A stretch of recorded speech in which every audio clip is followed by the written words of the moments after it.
Muling inag-organisa ang Commission on Elections sa COMELEC ng isang automated counting machine o ACM demonstration. Dito yan sa EPM Convention Center sa Quezon City.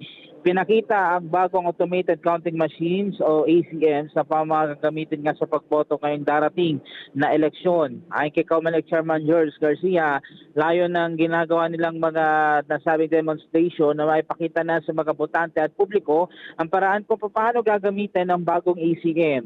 Sa ginawang voters sa ginawang ACM demo, pinakita nga yung tamang paggamit nito mula sa pagboto hanggang sa pagsaksak na nga ng balota pagkatapos na bumoto.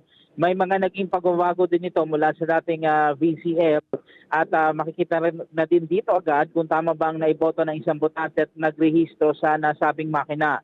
Inorganisa nga ang aktibidad sa pakikipagtulungan pa rin ng New Era University, kasama na rin sa nakilahok nga ang mga estudyante mula sa NEO Integrated School, maging ilang mga opisyal mula sa Barangay New Era, Quezon City, kasama na rin itong bahagi ng Kulyat, Quezon City.